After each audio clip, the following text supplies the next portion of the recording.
अस्सलामु अलैकुम वरहमतुल्लाहि वबरकातुहू डियर फ्रेंड्स। मैं सजाद हुसैन। फ्रेंड्स, आज मैं आपके सामने डिस्कस करूंगा बीएड कोर्स के जो थर्ड सेमेस्टर का एक बुक है जिसका टाइटल है educational measurement and evaluation. Educational measurement and evaluation का चैप्टर नंबर 4 मींस यूनिट 4 जो एजुकेशनल मेजरमेंट है उस बुक का यूनिट नंबर 4 जिसका टाइटल है limitations and reforms of present system of examination. Means जो लिमिटेशंस, जो ड्रॉबैक्स हैं, जो डिसएडवांटेजेस हैं या इसमें रिफॉर्म लाने की ज़रूरत है किसमें, आज का जो हमारे इंडिया का जो एग्ज़ामिनेशन सिस्टम है, यही इसका टाइटल है कि हमारे इंडिया के एग्ज़ामिनेशन सिस्टम में क्या रिफॉर्म लाने की ज़रूरत है और इसमें क्या ड्रॉबैक्स और क्या लिमिटेशंस पाए जाते हैं।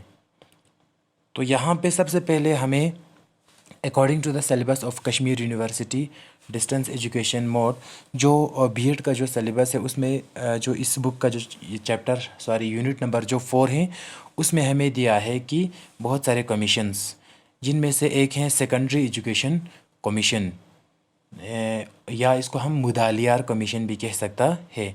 तो सेकेंडरी एजुकेशन कमीशन या मुदालियार कमीशन में क्या कहा है, तो आपको यहाँ पे एक चीज़ मैं क्लियर कर लूँ। बहुत सारे फ्रेंड्स या रेस्पेक्टेड टीचर्स जो है इस चीज़ पे कंफ्यूज होते हैं कि सेकेंडरी एजुकेशन कमीशन लिखना तो बिल्कुल आसान है, क्योंकि इसमें जो भी कहा है हमने लास्ट ईयर भी यही पढ़ा है। ये नहीं लिखना है, आपको ध्यान देना है कि यहाँ पे फोकस किस पे करना है। सिलेबस में लिखा है कि आपको सेकेंडरी एजुकेशन कमीशन का रिकमेंडेशन बेशक लिखना है आंसर में, लेकिन secondary education commission recommendation on examination, सिर्फ एग्ज़ामिनेशन के ऊपर सेकेंडरी एजुकेशन कमीशन ने या मुदालियार कमीशन ने क्या बोला है, क्या कहा है रिगार्डिंग एग्ज़ामिनेशन, सिर्फ वही लिखना है थर्ड सेमेस्टर में। ठीक है, तो इसमें कंफ्यूज नहीं होना है, क्योंकि सेकेंडरी एजुकेशन कमीशन ने करिकुलम पे भी या किसी और चीज़ पे भी, टेक्स्ट बुक पे भी, सिलेबस पे भी, बहुत सारे चीज़ों पे भी, ठीक है, रिकमेंड किया है। लेकिन वो सारे रिकमेंडेशंस नहीं लिखना है, जो भी एजुकेशन सिस्टम है वो सारे नहीं लिखना है। आपको सिर्फ लिखना है कि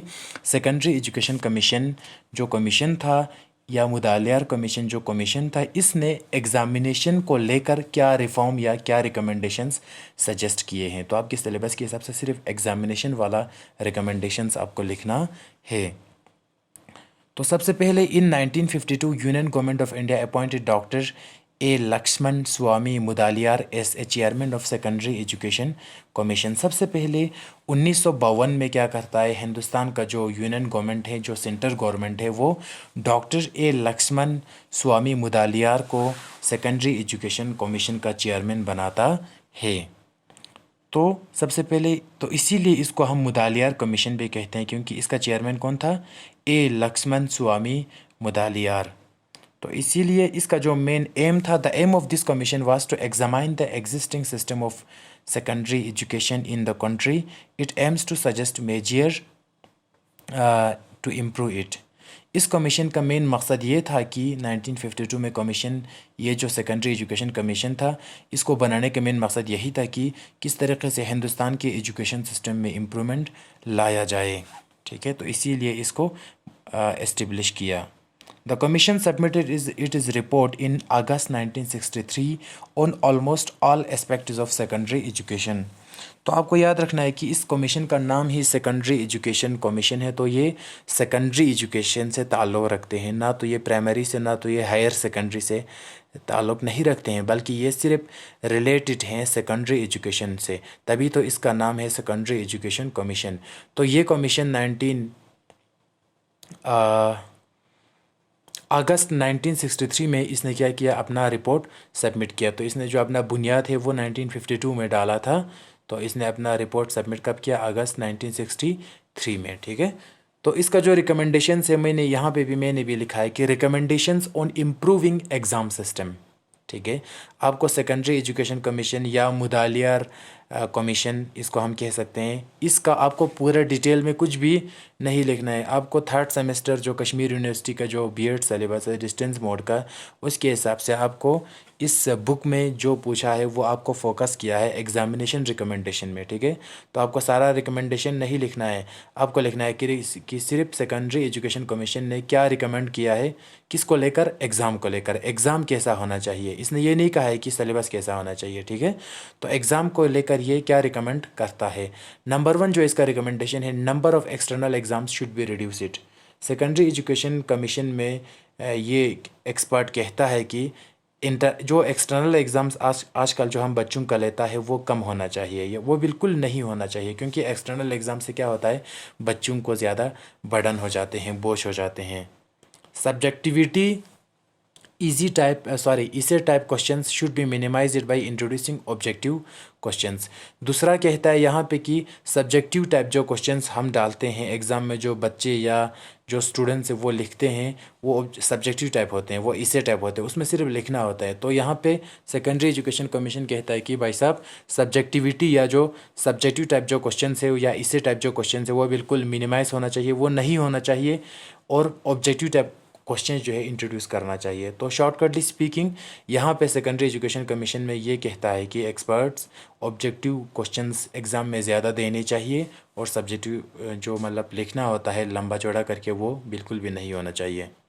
The nature of the test should be discouraging cramming and encourage intelligent understanding. So test should concern with rational understanding. जो आजकल जो मतलब हम बच्चे का इस कमीशन के हिसाब से सेकेंडरी एजुकेशन कमीशन के हिसाब से बच्चे का टेस्ट कैसे होना चाहिए, डिस्कोरेज करना चाहिए, हमें उस चीज़ को ख़त्म करने की कोशिश करना चाहिए जो क्रैमिंग है, जो रोट मेमोराइजेशन है, जो बच्चे रटोफिकेशन लगाते हैं, या बच्चा बिल्कुल सारे किताब को रट लगाने की कोशिश करता है, सारे किताब को याद करने के चक्कर में वो क्रैमिंग हो जाते हैं, वो क्रैमिंग करते हैं।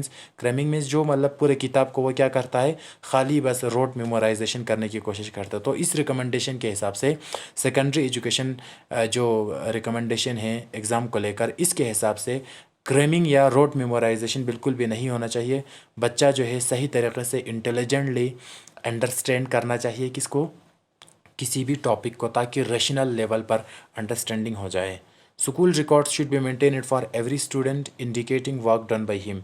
हर स्टूडेंट का स्कूल रिकॉर्ड होना चाहिए कि उस बच्चे ने एडमिशन लेने के दिन से लेकर आज एग्ज़ामिनेशन तक क्या किया, उसका सफाई कैसा है, उसका क्लीनलीनेस कैसा है, उसका कैरेक्टर कैसा है, उसका उठना बैठना कैसा है, उसका को करिकुलर एक्टिविटीज़ में पार्टिसिपेशन कैसे रहता है, वो सुस्ती हैं चुस्ती हैं वो कैसा है। तो बच्चे का सारा कुछ रिकॉर्ड जो है रखना चाहिए। तो सेकेंडरी एजुकेशन कमीशन कहता है कि भाई साहब बच्चे का आप पूरा रिकॉर्ड रखो, जिस दिन आप स्कूल में उसको एडमिट करते हो उस दिन से एग्ज़ामिनेशन के दिन तक लेकर बच्चे के बिल्कुल सारा काम, छोटे से लेकर बड़ा काम का रिकॉर्ड रखो स्कूल में। The 5-point scale of Mudaliar commission student should be evaluated on 5 points. तो मुदालियार कमीशन जो है वो कहता है कि बच्चों को अगर हम इवेल्यूएट करें, बच्चे अगर पेपर लिखता है उसके बाद हमें उसको मार्किंग करना है, मार्किंग करने के बाद बच्चों को हमें ग्रेडिंग करना है, उनको ग्रेड देना है, ए ग्रेड बी ग्रेड।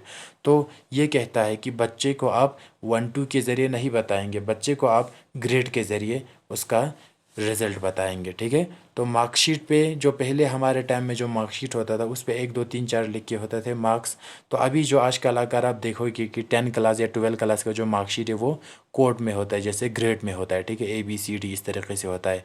तो यहाँ पे मुदालियार कमीशन का यही इनिशिएटिव था कि ये यही इसी चीज़ पे जोर लगाते थे कि बच्चे का जो आप जो भी बच्चे को बताओगे या बच्चे के जितने भी परसेंटेज आ जाते हैं आप उसको ग्रेड में लिखते हो। फॉर एग्जांपल मुदालियार कमीशन या सेकेंडरी एजुकेशन कमीशन के हिसाब से ए अगर जिसको आता है तो उसका मतलब डिस्टिंक्शन है, बी अगर जिसको आता है उसका मतलब जो है एक्सेलेंट है, तो यहाँ पे मैंने क्रेडिट लिखा है, सी का मतलब फॉर एग्जांपल पास है, डी एंड ई का मतलब फेल या री एग्ज़ाम है, ठीक है। तो ये जस्ट एक एग्जांपल है। हो सकता है बी का मतलब एक्सेलेंट हो, सी का मतलब या गुड हो, डी का मतलब पुअर हो, ई का मतलब फेल हो। तो यहाँ पे ये जस्ट मैं आपको समझाने के लिए यहाँ पे बनाया है कि ABCD। तो कहने का मतलब ये है कि मुदालियार कमीशन या सेकेंडरी एजुकेशन कमीशन ये कहता है कि आप बच्चे को न्यूमेरल्स या न्यूमेरिकल्स के ज़रिए मार्क्स नहीं दिखाना, उसको दिखाना बच्चे को ग्रेड्स के ज़रिए, ठीक है, ताकि वो अच्छे से समझ जाए मुझे कौन सा ग्रेड आया है। तो डियर फ्रेंड्स, यहाँ पे और एक टॉपिक है जो इसी लास्ट यूनिट से रिलेटेड है, एजुकेशनल मेजरमेंट एंड इवेल्युएशन के कोथारी एजुकेशन कमीशन, या हम इसको कोथारी कमीशन 1964-66 कहते हैं। तो कोथारी कमीशन में भी आपको एक चीज़ याद रखना है कि इसमें भी आपको सारा रिकमेंडेशंस नहीं पढ़ना है, सारा रिकमेंडेशंस नहीं लिखना है। इसमें भी आपको सिर्फ वही लिखना है जो जनाब DS कोथारी ने एग्ज़ामिनेशन को लेकर जो भी बताया है, आपको सिर्फ वही चीज़ लिखना है, इसके बगैर आपको कुछ भी नहीं लिखना है। तो कोथारी कमीशन 1964 और 66 में क्या कहा जाता है? Kothari commission was appointed by government of India to overhaul the Indian education sector. Learn more about the important facts about the Kothari Commission, its objectives and important recommendations submitted on 29 June 1966। Kothari commission जो है government of India ने Indian education system को, Indian education sector को refresh करने के लिए, उसको overhaul करने के लिए, ठीक है, उसको मतलब काफ़ी एक नए सिरे से शुरू करने के लिए हिंदुस्तान की सरकार ने कोथारी कमीशन को ताउन दिया था, ठीक है। तो कोथारी कमीशन जो है 1964 में शुरू किया था, और ये इसने अपना रिकमेंडेशन सब कुछ, इस कमेटी ने अपना सब कुछ कामयाब और सक्सेसफुली अपना जो ऑब्जेक्टिव और रूल और रेगुलेशंस होते हैं, प्रिंसिपल्स, वो सब सरकार को सबमिट करता है 29 जून 1966 में। Kothari commission was an ad hoc commission set up by the government of India. Kothari commission was formed on 14 July 1964। On 29 June 1966 Kothari commission was dissolved. Kothari commission जो है एक एडहॉक कमीशन है, ठीक है, जिसको सरकार हिंदुस्तान की सरकार ने बनाया है। कोथारी कमीशन जो है वो 14 जुलाई 1964 में बनाया है, और इसने अपना 29 जून 1966 में इसने अपना रिकमेंडेशन सरकार को सबमिट करता है, ठीक है। और साथ ही साथ ये कोथारी कमीशन जो है वो डिज़ोल्व हो जाते हैं। डिज़ोल्व होने का मतलब ये है कि जब इसने अपना सब कुछ सरकार को सबमिट कर दिया, तो इसके बाद ये कमीशन जो है ख़ुद ब खुद डिज़ोल्व हो जाते हैं, क्योंकि इसका रिकमेंडेशन वैल्यू रखता है, ये कमेटी नहीं। It was formed under the chairmanship Daulat Singh Kothari. He was then chairman of university grants commission, ठीक है। ये कोथारी कमीशन का बुनियाद किसने डाला? आमतौर पर इसको हम DS कोथारी कहते हैं, लेकिन इसका पूरा नाम पूछा जा सकता है दौलत सिंह कोथारी। ये जो है उस टाइम का यूनिवर्सिटी ग्रांट्स कमीशन UGC का चेयरमैन था, ये कोथारी कमीशन का हेड था। तो इसीलिए इसका नाम कोथारी कमीशन पड़ा, क्योंकि इसका हेड जो है दौलत सिंह कोथारी था इस कमीशन का। Kothari Commission was the sixth commission in India post-independence because it was the first commission mandated to comprehensively deal with the education sector of India। Kothari commission Hindustan में उस टाइम पर छठा कमीशन था। उससे पहले 5 कमीशन जो है बन चुका था एजुकेशन सिस्टम को लेकर। तो कोथारी कमीशन वो छठा था जिसने हिंदुस्तान की आज़ादी के बाद, कोथारी कमीशन वो छठा कमीशन था, उससे पहले 5 पहले से आ चुके थे, जिसने हिंदुस्तान के एजुकेशन सेक्टर को एक कॉम्प्रिहेंसिवली डील किया और बहुत गहराई से हिंदुस्तान के एजुकेशन सिस्टम के ऊपर सोचना शुरू किया था।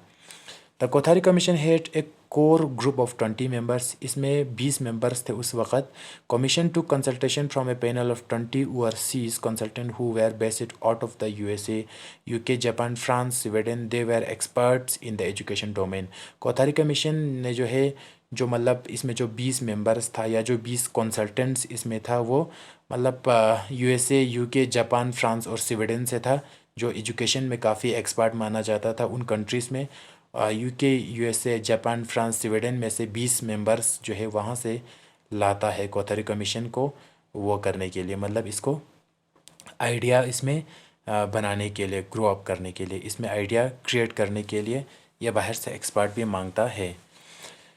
There were 19 working groups or task forces in the Kothari commission में 19 वर्किंग ग्रुप्स या टास्क फोर्स हम जिनको कहते हैं, 19 नफ़र इसमें था जो कोथारी कमीशन में काम करते थे। In span of 21 months the commission had interview with 9,000 people who were working as scholars, educators and scientist, ठीक है। 21 महीना लग जाता है इस कमीशन को अपना ऑब्जेक्टिव हासिल करने में।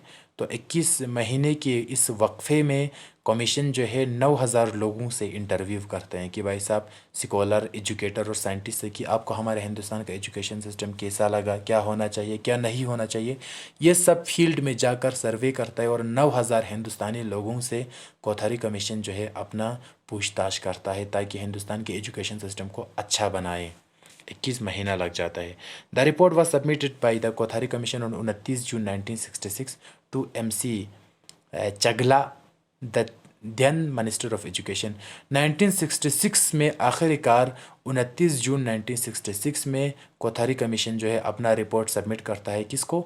MC चगला को, जो उस टाइम का एजुकेशन मिनिस्टर होता है हिंदुस्तान का। जो हिंदुस्तान का उस टाइम का एजुकेशन मिनिस्टर था वो MC चगला था। MC चगले को 29 जून 1966 में कोथारी कमीशन अपना सब कुछ रिकमेंडेशंस तैयार करके उसको सबमिट कर देता है। तो इसके अलावा भी यहाँ पे कोथारी कमीशन का पूरा अभी नहीं है, आप ख़ुद अपने हिसाब से पढ़ सकते हो। यहाँ पे जस्ट इसका एक इंट्रोडक्शन है। तो इसके बाद इसमें और एक टॉपिक है जो हमारा लास्ट जो यूनिट है बीएड का, तो उसमें एक टॉपिक है कि लिमिटेशंस और drawbacks in Indian examination system. हमारे हिंदुस्तान के एग्ज़ामिनेशन सिस्टम में आज के जो अभी हम बच्चों को जो एग्ज़ाम हम देते हैं, इस एग्ज़ामिनेशन सिस्टम में किस टाइप के लिमिटेशंस या किस टाइप के डिसएडवांटेजेस या नुकसानात या ड्रॉबैक्स पाए जाते हैं। ठीक है, सबसे पहली बात तो ये है कि increasing gap between government on it institution and private ones in terms of quality and facilities. सबसे पहले जो मेरे हिसाब से सबसे जो बड़ा जो लिमिटेशंस या ड्रॉबैक्स हमारा जो हिंदुस्तान के एजुकेशन सिस्टम है वो ये है कि गवर्नमेंट और प्राइवेट स्कूल्स में बहुत ज़्यादा अंतर है। ठीक है, अगर आप क्वालिटी एजुकेशन में देखोगे या फैसिलिटीज़ में देखोगे कि गवर्नमेंट स्कूल्स और प्राइवेट स्कूल्स दोनों में बहुत ज़्यादा फ़र्क है, और इनके बीच में जो गैप है वो हमारे लिए एजुकेशन सिस्टम के लिए एक बहुत बड़ा ड्रॉबैक्स है। तभी तो कुछ बच्चे कहते हैं कि मुझे गवर्नमेंट स्कूल्स में नहीं पढ़ना है, मुझे प्राइवेट में पढ़ना है, क्योंकि हमारा गवर्नमेंट और प्राइवेट इंस्टीट्यूशंस में जो हमने गैप जो हमने पैदा किया है फैसिलिटीज़ को लेकर, क्वालिटीज़ को लेकर, वो हमारे एजुकेशन सिस्टम के लिए एक बहुत बड़ा ड्रॉबैक है। इसको हल करने की ज़रूरत है और हमें गवर्नमेंट और प्राइवेट इंस्टीट्यूशन दोनों को एक ही क्वालिटी और एक ही फैसिलिटीज़ प्रोवाइड करके दोनों को एक ही पटरी पे चलाने की कोशिश करना चाहिए। Examinee is to answer good number of questions within a limited time. ये मुझे भी और आपको भी, हमें भी और बाकी बच्चों को भी, हम भी अभी स्टूडेंट हैं तो सबको ये फेस करना पड़ता है कि एग्ज़ामिनेशन में हिंदुस्तान के एग्ज़ामिनेशन सिस्टम क्या है ज़रना, तो ये है कि इसमें बुरा ये है कि ड्रॉबैक्स कम समय में 2 घंटे में 1.5 घंटे में एक एग्ज़ामिनी को, एक स्टूडेंट को बहुत कुछ लिखना होता है जो कि उसके लिए बहुत ज़्यादा हेक्टिक और चैलेंजिंग बन जाते हैं साइकोलॉजिकली। ये एक ड्रॉबैक है एग्ज़ाम सिस्टम का हमारा। एग्जामिनर और इवेल्युएटर में बिकम बियासिट वाइल मार्किंग और dealing with students in exam hall. हमारा जो एग्ज़ामिनर है या जो इवेल्युएटर हैं वो कभी बियासिट हो सकता है, वो बायासिट हो सकते हैं। ठीक है, जब वो किसी पेपर को मार्किंग करने लगते हैं, जब वो किसी स्टूडेंट को एग्ज़ाम हॉल में डील करते हैं, तो वो कभी कभी हो सकता है, मे बी, मैं ये नहीं कहता हूँ कि ये होता है, मे बी हमारे एग्ज़ामिनेशन सिस्टम में इंडिया की यही हो सकता है कि वो अपने जान पहचान के बच्चों को ज़्यादा प्रेफरेंस दें और जो नहीं जान पहचान है उनको डिस्क्रिमिनेट करके उनको मार्क्स कम दें या ज़्यादा दें। तो ये चीज़ भी हो सकता है कि एग्ज़ामिनर या इवेल्युएटर जो होता है वो कभी कभी मे बी वो बायासिट हो सकता है, वो अपना सेल्फिश इंटरेस्ट या वेस्टेड इंटरेस्ट देख सकता है। ये भी एक मतलब ड्रॉबैक्स है हमारे इंडियन एजुकेशन सिस्टम में। और एक ड्रॉबैक्स क्या है हमारे इंडियन एजुकेशन सिस्टम जो एग्जामिनेशन है इसमें, the existing system of examination with it is yardstick fails to measure properly the merit of such a student of gifted intelligence and talent can never remain confined to a narrow zone of his textbook. His origin is wider. On the other hand, a student may be of an average merit, but he guesses with precision about the probable questions and he reproduces them neatly in the examination. His results may be quite attractive. This anomaly is creation of present examination in system in India. यहाँ पे कहता है कि जो आमतौर पर हमारा जो एग्ज़ामिनेशन सिस्टम है इसमें एक जो गिफ्टेड इंटेलिजेंट जो बच्चा होता है उसको हम सिर्फ किताबों तक ही महदूद रखता है। हमें ये करना चाहिए कि उसको किताबों से बाहर की दुनिया में भी ले जाना चाहिए, लेकिन हमारा एग्ज़ामिनेशन सिस्टम इतना तंग है कि हम जितने भी पूछते हैं, जो भी हम रिसर्च करते हैं या जो इन्वेस्टिगेशन करते हैं, जो क्वेश्चन हम एराइज़ करते हैं, सब कुछ उसी टेक्स्ट बुक में से। तो जो गिफ्टेड जो बच्चा होता है उसका दिमाग सिर्फ टेक्स्ट बुक तक महदूद रहता है। तो हमारा ये एग्ज़ामिनेशन सिस्टम का एक ख़ामी है कि हम सिर्फ बच्चों को टेक्स्ट बुक तक महदूद रखते हैं और एग्ज़ाम भी उसी टेक्स्ट बुक से पूछा जाता है। तो ये हमारे इंडिया के एग्ज़ामिनेशन के लिए एक बहुत बड़ा चैलेंज है। तो यहाँ पे गिफ्टेड जो बच्चा होता है और जो एवरेज बच्चा होता है दोनों एक ही लग जाते हैं, क्योंकि दोनों को वही किताबें याद करना होता है, दोनों का नॉलेज उसी टेक्स्ट बुक तक ही महदूद रहता है। तो हमारा एग्ज़ामिनेशन सिस्टम में बुराई ये है कि हमारा जो सिस्टम है वो सिर्फ टेक्स्ट बुक तक महदूद हैं। जो गिफ्टेड बच्चे हैं उनको हमें टेक्स्ट बुक के बाहर की दुनिया भी ले जाना चाहिए, ठीक है। तो यहाँ पे बहुत बड़ा चैलेंज ये है कि जो एवरेज बच्चा है और जो गिफ्टेड स्टूडेंट्स हैं दोनों का लेवल एक ही लेवल में रहता है। तो जो बेचारे गिफ्टेड स्टूडेंट है वो भी एवरेज बच्चों की तरह बन जाते हैं, वो भी उसी टेक्स्ट बुक तक ही महदूद रहते हैं, क्योंकि हमारा एग्जामिनेशन सिस्टम ही यही है कि आपको जो भी पूछना है उसी टेक्स्ट बुक से पूछना है, ठीक है। तो अगर हम उस गिफ्टेड बच्चे को दुनिया के बारे में पूछें या हम उसको दुनिया में ले जाएँ, अलग अलग फील्ड्स दिखाएँ, तो हमारा एजुकेशन सिस्टम ब्रॉड हो सकता है, एग्जामिनेशन सिस्टम हमारा ब्रॉड हो सकते हैं। लेकिन हमारा एग्जामिनेशन सिस्टम का बहुत बड़ा ड्रॉबैक्स ये है कि हम बच्चों को टेक्स्ट बुक तक महदूद रखते हैं। तभी तो टॉपर और जो लोअर बच्चा है दोनों जो है टेक्स्ट बुक तक ही महदूद रहता है, जिसमें गिफ्टेड स्टूडेंट्स जो है एवरेज स्टूडेंट की तरह वो भी पिस जाते हैं, वो भी मतलब लोअर सेक्शन में ही रह जाते हैं।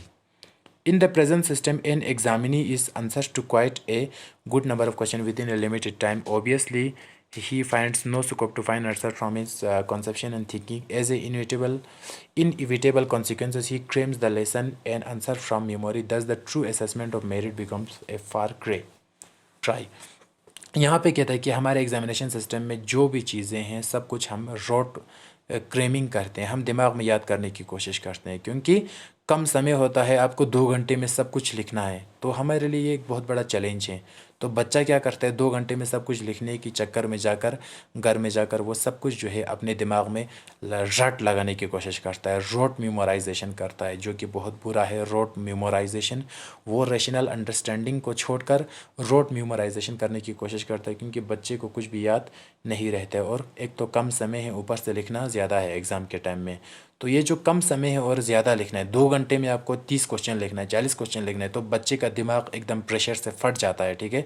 तो इसीलिए यहाँ पे हमारे एग्जामिनेशन सिस्टम में बुराई ये है कि कम समय में ज़्यादा लिखना, एक जिसकी वजह से बच्चा जो है अपने दिमाग में सब कुछ क्रेमिंग करने की कोशिश करता है, रोट मेमोराइजेशन करने की कोशिश करता है, और उस हिसाब से जो असेसमेंट का जो मेरिट का जो मतलब मेन जो उसका फोकस होता है वो हट जाता है। बच्चा सिर्फ एग्ज़ाम पास करने के लिए, खाली एग्ज़ाम पास करने के लिए वो पढ़ता है, ना तो वो मेरिट के लिए पढ़ता है, ना तो वो किताब को रेशनल अंडरस्टैंडिंग के लिए पढ़ता है, बल्कि बच्चा सोचता है कि 2 घंटे में मुझे लिखना है, तो खाली रटा लगाता है, ठीक है। और सब कुछ अपने दिमाग में बिछाने की कोशिश करता है, जो कि बहुत बड़ा फेलियर है हमारे एग्जामिनेशन सिस्टम का। इंस्टेड हमें इसकी बजाय ये करना चाहिए था कि उसको टाइम ज़्यादा देना चाहिए था, या तो उसको क्रेमिंग करने के बग़ैर हमें रियल जो मेरिट या जो रियल जो रेशनल अंडरस्टैंडिंग है, हमें बच्चे को इतना ज़्यादा प्रेशराइज में नहीं रखना चाहिए था, क्योंकि जो 2 घंटे में 30 क्वेश्चन करना होता है वो बच्चे के लिए बहुत ज़्यादा प्रेशराइज बन जाते हैं। तो ये हमारे एग्जामिनेशन सिस्टम के लिए एक बुरा चीज़ है, ठीक है। तो number last in 6, the examiners are to examine a large number of scripts in a comparatively short period of time. In a hurry they too are not expected to do justice in the uniform evaluation of the answer scripts. Moreover, the mood of the examiners under varying circumstances is sometimes reflected in the task. जो examiners होता है वो बच्चों की paper को check करते समय या आंसर स्क्रिप्ट इसको पढ़ते समय वो कभी कभी जल्दी कर देते हैं, ठीक है। अगर फॉर एग्जांपल हमने एग्ज़ाम दिया तो हमारा जो एग्ज़ामिनर हैं, जो इवेल्युएटर हैं, वो हमारे एग्ज़ाम पेपर्स को चेक करेंगे। तो चेक करते समय वो क्या करता है, हमारे पेपर्स को जल्दी जल्दी देखता है। कभी कभी जब एग्ज़ामिनर का मूड ख़राब हो जाते हैं तो उसका असर हमारे आंसर स्क्रिप्ट्स पे भी निकाल देते हैं। जब उसका मूड ठीक होते हैं तो वो मार्किंग सही करते हैं, जब उसका मूड ख़राब हो जाते हैं तो एग्ज़ामिनर मार्किंग गलत करता है। ये आमतौर पर हमारे एग्ज़ामिनेशन इसमें हो जाते हैं, एग्ज़ामिनेशन सिस्टम में हो जाते हैं। तो ये इसका एक बहुत बड़ा ड्रॉबैक्स है। जल्दी जल्दी में कभी कभी बच्चे की पेपर को मार्किंग कम कर देते हैं, कभी कभी जल्दी जल्दी में मार्किंग ज़्यादा कर देते हैं। कभी मूड जब ख़राब हो जाते हैं तो उसका असर पेपर पे आ जाते हैं। कभी जब एग्ज़ामिनर का या इवेल्युएटर का मूड जब सही होता है, उसका मतलब अच्छा खासा उसका साइकोलॉजिकली वो खुश होते हैं, तभी वो ज़्यादा मार्किंग करते हैं। तो यहाँ पे कोई स्टेबिलिटी नहीं रहता है। That is very challenging for our examination evaluation system, ठीक है। तो डियर फ्रेंड्स, आज मैं यहीं पे रखता हूँ। Best of luck for your examinations, ठीक है। तो उम्मीद करते हैं कि आपको ये वीडियो काफ़ी फ्रूटफुल लगा होगा। तो thank you so much for watching this video.